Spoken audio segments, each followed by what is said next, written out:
Welcome to You Make the Difference. I'm Wanda Walker, and today I'm talking to Doug Roberts. And Doug has a vision for community sustainability. He created Rabbit Eye Farm, and he's in the process of creating Gray Hill School Farm. Welcome to the show, Doug. My pleasure to be here, Wanda. Yes, you've done a lot of things in life, haven't you? Oh, yeah. Yeah, tell us about some of the things that you've done. Well, I started out 16 years old. The day I turned 16, I went to work at as a creeler at Milliken Mills over at Hillside. And from there, I was road construction. I became a fireman for 3 years, City of LaGrange.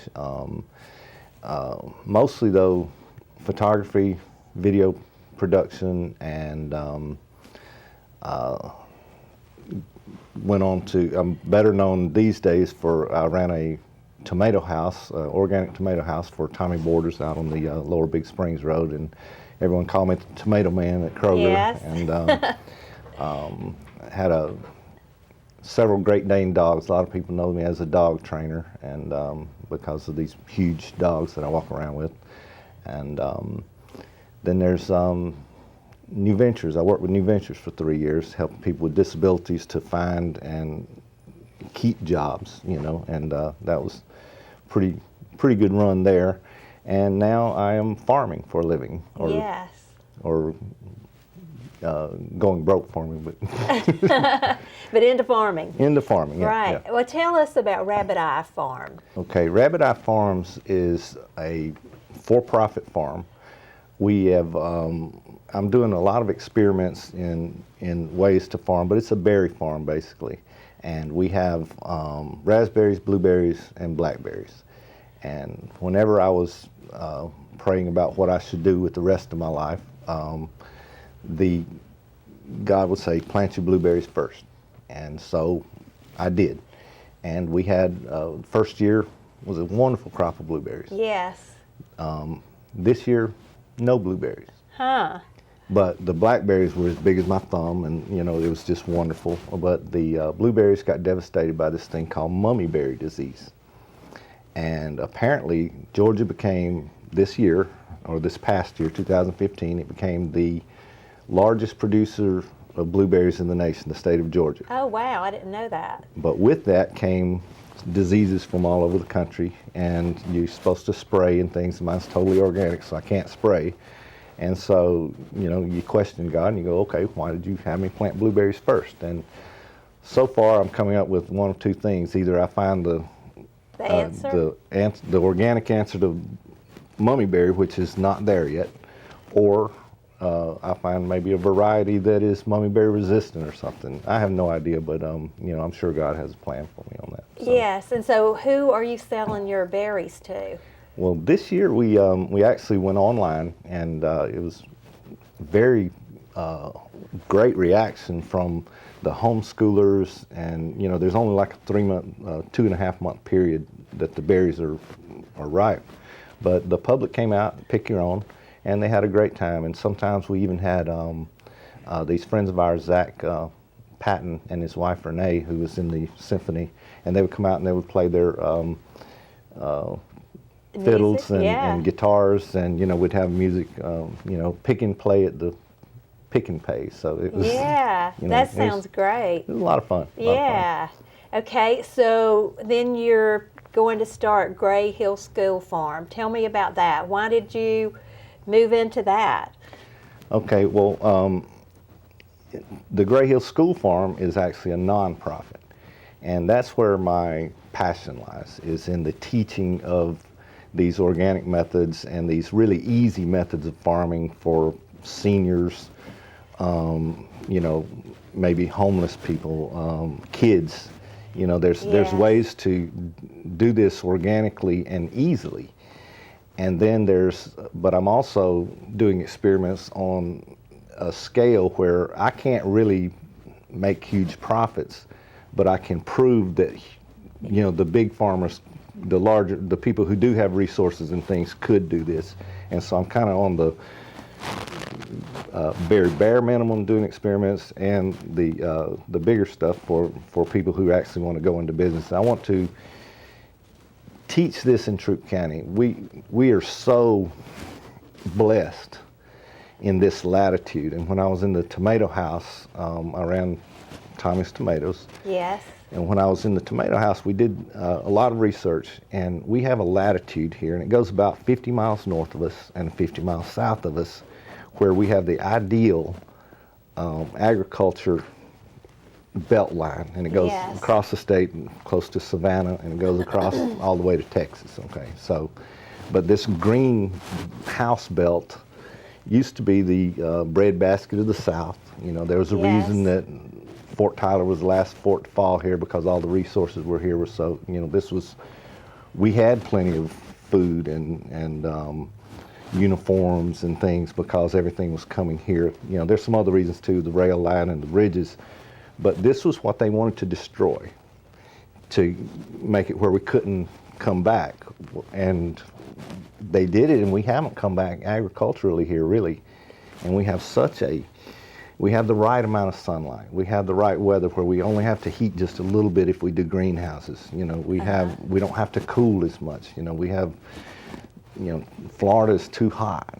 But we have resources here that we're not using, and we could do it right in this area and be a model for the rest of the country, and we could provide the food for the country. And is that latitude, is that the 33rd parallel? Is that what you're talking about? More or less. It kind of undulates with the foothills and things, but yes, the 33rd, right here in Troup County, we're dead center of the 50 miles north and south, to where we have almost perfect conditions for year-round growing. Well, you know, that reminds me that, you know, Jerusalem is on the 33rd parallel.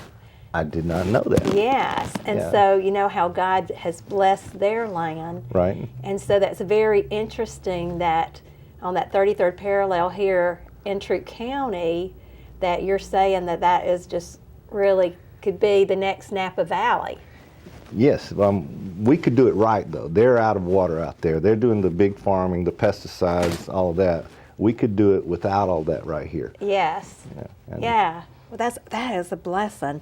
Yeah. Now, if the organic greenhouses that you were doing and managing were so successful, how come you're now changing directions? Okay. The big greenhouse that we had, and there's some pictures here. So I grew tomatoes. Yes. And it was a monoculture. And it was wonderful. It's the most modern greenhouse I've ever seen. People used to compare me to Epcot when they come in it. And it was, I grew 33-foot plants on average. I pulled one up, and you can see it in the picture, and I've got the tape measure out. Yes. And that's just a random one that I pulled out of 940 plants that were in that greenhouse. But the monoculture, and we had bees in the greenhouse, and we had beneficial insects that we would hang, and the owner made a decision to quit doing the beneficials because he just couldn't see what I could see under the microscope, and you know that the eggs were hatching, these little cards, and you couldn't even see any bugs because the parasitic wasps were so small. Yes. I mean, you saw no bugs except for the bees in the greenhouse. Well, I kept, you know, saying we can't do without them, and he's like, well, I think we can. Anyway, so he quit buying those. You know, it was $60 every 2 years. I mean, every 2 months we had to pay $60. It was one of the cheapest things on the list, but we had a whitefly infestation. And we tried to get ahead of it, but the whole crop was wiped out by whiteflies. Oh, wow. And that monocultural, you know, keep everything out, works very well until it doesn't work. And then it's devastating because if you do let a parasite in, then it has breeding ground, you know, there's just nothing to do about it. I mean, it's such a nice environment for them that it kills your whole crop. Well, most people don't have those resources to keep it out. And even if you do have that, there's failures. And so the monocultural, the more research I do, gets me back to nature. And nature takes care of it on its own. So when I have an infestation of bugs in mine, God takes care of it.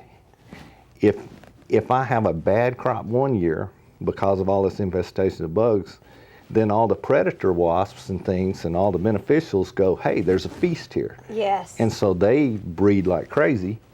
And so for the next 5 years, I have no pests almost Right. of that variety. Yeah, and so it's really neat how, you know, you lose a little, but you gain a lot. And you can do, the odds are that you're going to have a failure anyway. You know, they're going to get there even with all the, you can't keep nature out of those greenhouses.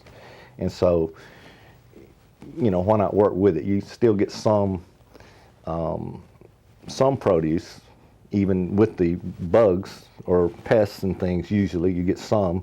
But if you have the monoculture and you get infested, then you have to really, really spray and things to get that down. And many times you lose your crop anyway. Yes. And so, Now, you've mentioned to me a couple of different kinds of farming that I had never heard of, and one's the Eden farm. Tell me about that. okay, the Eden farming is, it's an easy farming. It's back to Eden farming. It's actually, and it's the Strong method is named after a lady, Strong, that's written some books. There's the mulch method, there's the cardboard method, but all of them basically are, the first rule in organic farming is cover your soil. Cardboard, mulch, could be rocks, but cover your soil, and that will start the process. The first year you'll have this much living soil. The second year this much. The third year, you know, and it grows exponentially, especially if you keep mulching that. And then, you know, it gets, Ricky Wolf's farm, Ricky and Carrie Wolf out here, this was all theory to me until I saw his farm. And the Sierra Club came and did a farm tour, and I went with them. They came to my farm, but I went with them to Ricky's farm. And he was in his 7th year of soil building, and he had this deep, rich, wonderful, wonderful stuff. The plants were just huge and growing. Yes. And so everything that I had been theorizing, I was in my 3rd year on some soil, 2nd year on some soil, and I'm going, okay, this looks like it's working. But once I saw the 7-year soil, it's like, okay, this is, you know, what we need to be doing. Wow. And so Ricky had evidently learned about that somewhere and started doing that? Or? Sure, he's been to all kinds of, I think he went to Maine or something and looked at organic farms, and he's did a really good study on it. But his out on the New Hudson Mill Road. It's not far from mine, but that was the first time I'd ever been to his farm. I go there fairly regularly now, and he built a greenhouse. Yes. And done really, really well with it, but I have some things that can help him utilize that to its maximum potential too. So we're talking, and I'm trying to help him as much as I can. And again, I can teach even, you know, I've got something for the very best farmers. I've got something for the newbies that have never farmed before in their lives. Yeah, but, and you do have an interest in the greenhouses. Tell me about that. Tell me about your interest and also how you see them being used. Okay. Again, we have the potential for year-round growth. I grew tomatoes for a year and a half, you know, and they were still very strong when I cut them down, you know, Yes. because he wanted to start a new crop. And they are more prolific if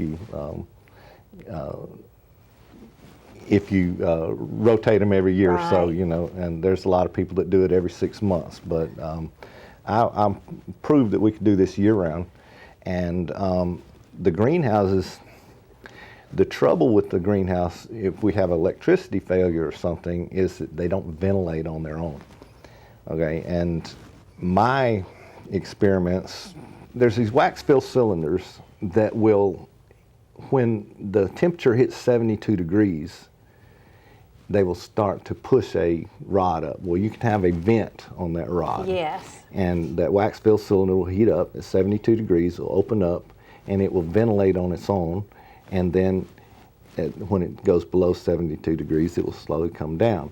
And so your greenhouse doesn't freeze. In the wintertime here, the problem is that you can seal up your greenhouse because it's going to be temperatures like today, 26 Right. degrees or so, but the sun is shining.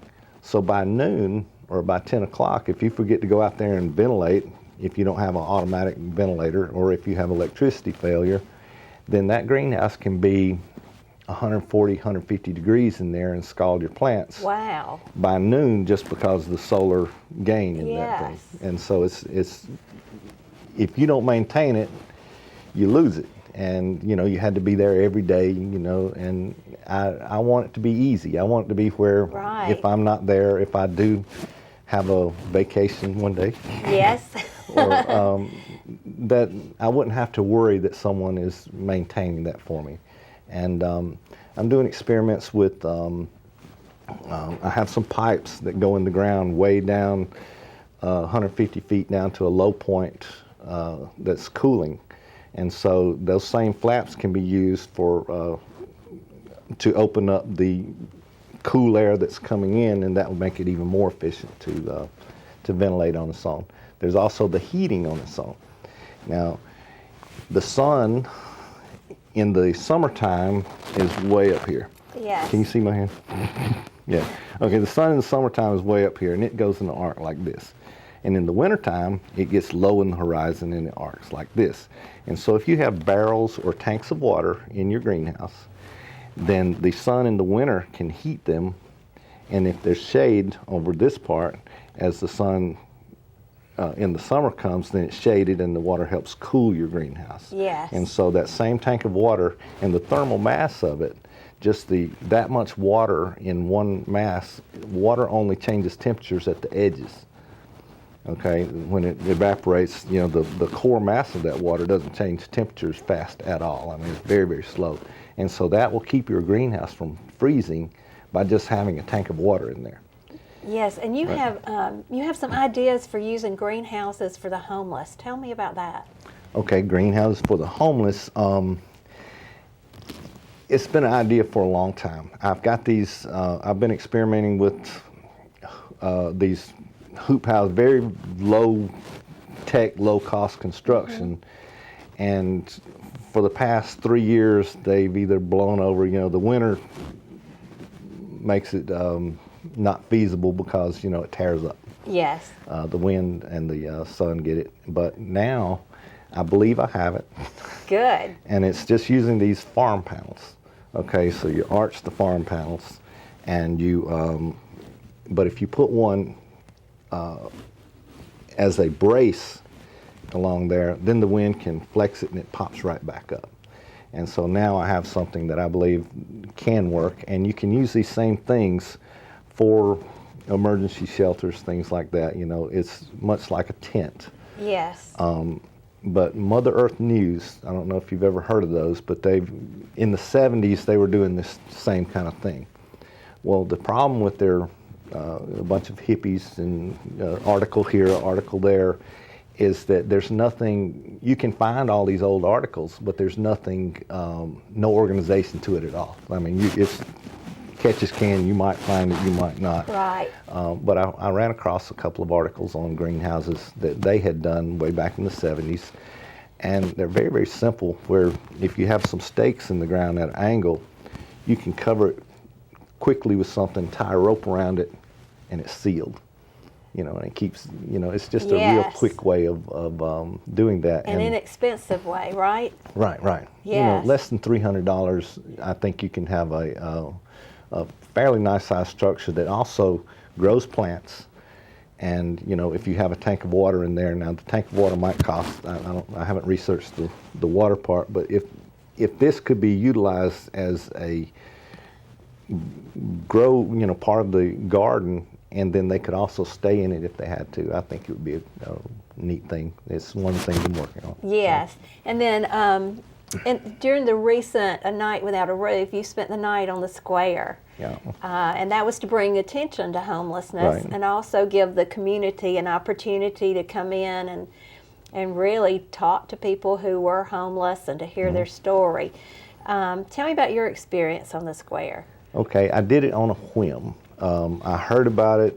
In fact, one of the prizes given out was going to be a bell that John Howell, he does battle bells. Yes. And he said, well, can I borrow yours to show him what I'm talking about? I said, sure,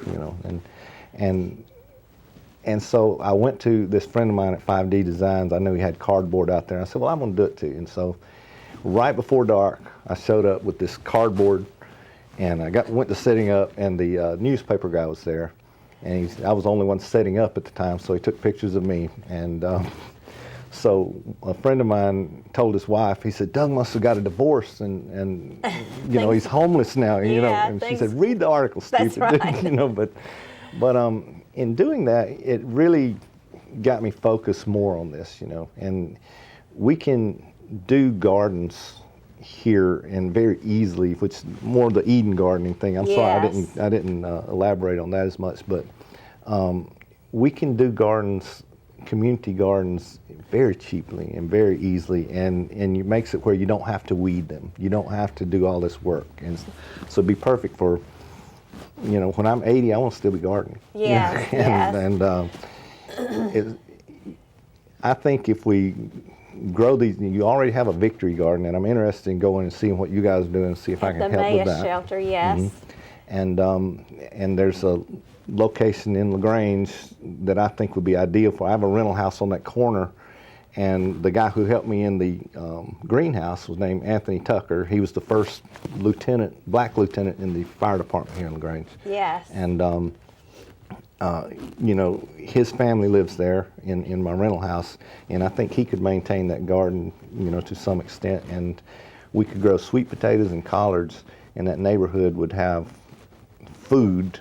Yes. He tells me that there's a big need for food for those families, that, sometimes they just don't have it, and they could always go out and dig them some potatoes and cut them some collards, and the collards will keep growing back, and so will the potatoes for years if you establish this, and it'd be less maintenance for the city if you mulch it and you don't have to cut the grass. So. Yeah, and both of those are really good for you too. Oh yeah. Yeah. All right, and you were telling me a little bit about the red clay ditch farming. What is that? I mean, that should go over really well here, right? Right, it should. Now, I have, this is proven, okay? My berry farm is a great example of this. But I came up with this method. There was a guy in the 60s, I think, maybe the 50s, and he was German, and it was hugelkultur. And it's basically using old technologies, but he found that if you took a whole tree, not just the trunk, you have to have the branches and things, because the natural nematodes and they don't build a colony on just the trunk. They have to have different sizes of wood and wood chips and things to colonize and do these. But if you pile them all up and you put dirt over that and you grow in that dirt, those trees have mined minerals and carbon for 30, 50 years, and it will give all these back to your plants in a form that they can take, and it will also hold water like a sponge. And so, during your droughts, a lot of people don't even have to water at all during the droughts, because they have this sponge in there that is slowly releasing water to the plants. Well, that living soil that you create in this mound can be duplicated in the red clay.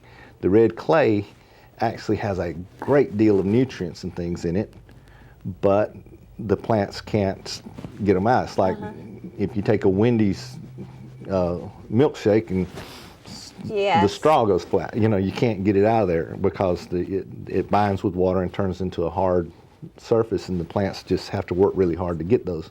But if you, and these cultures are in layers too, but if you cut down this way, then each layer can mine out of the red clay, okay? Yes. But if you take that tree, and what I did was I did 3-foot ditches, and I sloped the ground to where the rainwater would go to the ditch in the terraces, and I put all the trees, it was a forest behind my house, and I plucked the trees out of the ground with a large backhoe, and he'd shake the dirt off and throw them in a pile. And anyway, then he dug these trenches and made them where the water would flow, and he put those in the ground, and then he would put, we planted in those ditches.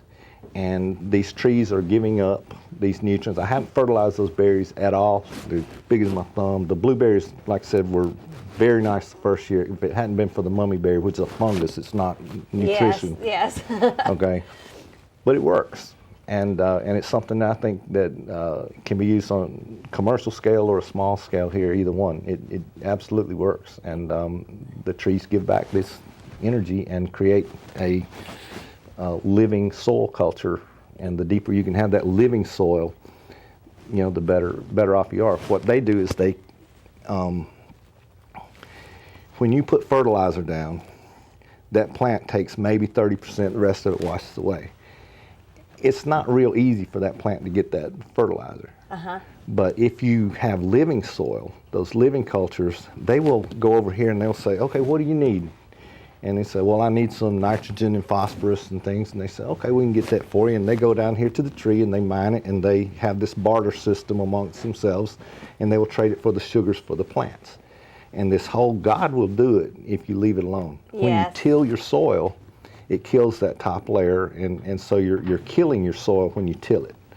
And if you cover it and let God do it, then there's a wonderful network that's created, and they will mine and give those plants what they need, and in a form that the plant can really, really easily utilize it. Yes. And yeah, it's really amazing what God does, isn't it? oh yeah, oh yeah. And He He loves for us to be connected with the land. He connects us with the land.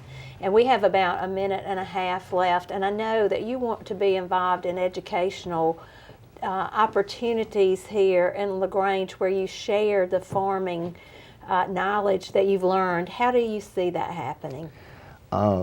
Couple of ways, and I don't know how this gets funded, but I would love to be able to go and find we haven't even talked about aquaponics and doing the fish cultures and super fertilizers and things that I'm working on, but if I can go to the experts, I can teach that to Troup County. Yes. You know, I have a way of disseminating information into where people can understand it and make it easy.